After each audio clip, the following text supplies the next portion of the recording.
Hello friends, कैसे हैं आप सभी। आज हम बहुत ही छोटे से और बहुत ही इम्पोर्टेंट टॉपिक के साथ आए हैं, भाषा विकास, जिसका नाम है भाषा विकास के सिद्धांत। भाषा विकास के सिद्धांत में पहला सिद्धांत है वातावरणीय सिद्धांत, जिसे हम इन्वायरमेंटल थ्योरी भी बोलते हैं, जो कि B.F. स्किनर ने दिया था। तो वातावरणीय सिद्धांत है क्या, आज हम इसके बारे में डिस्कस करते हैं, जो B.F. स्किनर ने दिया। आपसे पहला क्वेश्चन यही पूछा जाएगा कि वातावरणीय सिद्धांत किसने दिया है, B.F. स्किनर ने दिया है, या B.F. स्किनर ने कौन सा सिद्धांत दिया है, वातावरणीय सिद्धांत दिया है। मतलब वातावरणीय सिद्धांत है क्या, इसके बारे में हम क्या जानते हैं, चलो हम इसके बारे में डिस्कस करते हैं। बच्चे के भाषा विकास में वातावरण की महत्वपूर्ण भूमिका होती है। वातावरण क्या होता है, सबसे पहले तो ये समझ लीजिए, जो आपका चारों तरफ का आपके जो भी चीज़ें हैं, जो आपका पड़ोस है, जो आपकी लैंग्वेज है, जो आपका खाना पीना है, जो आपका हवा है, जो आप जिस एनवायरनमेंट में जिस तरीके से रह रहे हैं, ये जो आपके चारों तरफ जो चीज़ें हो रही है वो आपका वातावरण है। इससे बच्चे कैसे सीखते हैं, अब हमें ये समझना है। जैसा वातावरण होता है वैसे ही बच्चे की भाषा होती है। ये सिंपल सी बात है, ये आपने देखा होगा। बच्चे को कभी भी भाषा नहीं सिखाई जाती, जन्म के बाद कोई सिखाता है।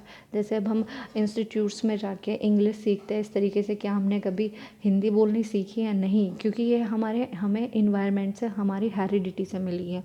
अगर मैं जैसे यहाँ पे इंडिया में रहती हूँ, लेकिन अगर हमारे बच्चे हो, तो अगर हम अमेरिका में हैं तो उसे हिंदी नहीं आएगी, उसे इंग्लिश बोलनी आएगी, क्योंकि उसका इन्वायरमेंट ही इंग्लिश लैंग्वेज का है। और जबकि उसे किसी इंस्टीट्यूट में नहीं भेजा गया, किसी कॉलेज या स्कूल में नहीं भेजा गया, उसने खुद सीख ली, क्योंकि उसका इन्वायरमेंट ही ये था, उसने इन्वायरमेंट से ये चीज़ सीखी है।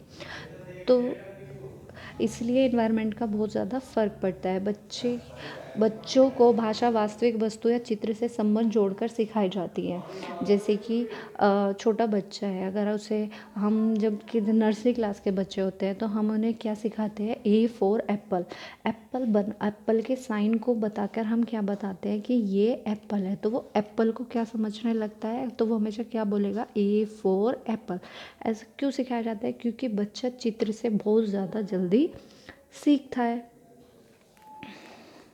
बच्चों को भाषा निम्न क्रम से सिखाई जाती है। वो क्रम क्या है? अनुकरण, पुनर्बलन, अभ्यास।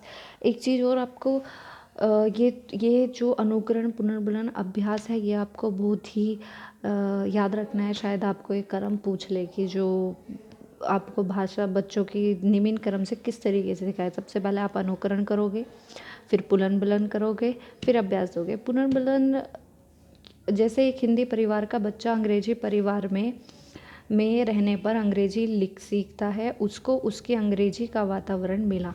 ये सबसे सिंपल एग्जांपल है समझने के लिए कि हम इंडिया में रहते हैं, हमने किसी इंस्टीट्यूट, किसी स्कूल में हम कहीं नहीं गए, फिर भी हमने हिंदी सीख ली। और अगर हम कहीं अमेरिका वगैरह US से चले जाए, तो हम वहाँ पे जाके इंग्लिश सीख लेंगे, जबकि हमें किसी इंस्टीट्यूट में जाने की ज़रूरत नहीं है। हमारा इन्वायरमेंट का इतना ज़्यादा हम पर फ़र्क पड़ता है।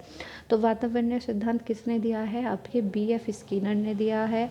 और वातावरण के द्वारा ही बच्चा अपने वास्तविक वस्तु या चित्र से संबंध जोड़कर सिखाई जाती है। तो ये चीज़ आपको बिल्कुल अच्छे तरीके से याद रखनी है। उम्मीद करती हूँ जो आपको मैं समझाना चाहती थी वो आपको समझ में आया है। प्लीज़ चैनल को लाइक कीजिए, सब्सक्राइब कीजिए और शेयर कीजिए, और देखते रहिए लेट्स लर्न। और CTET में 150 में से 150 मार्क्स लाइए। उम्मीद करती हूँ आपको मैं पूरी CTET की तैयारी करा सकूँ। तो थैंक यू।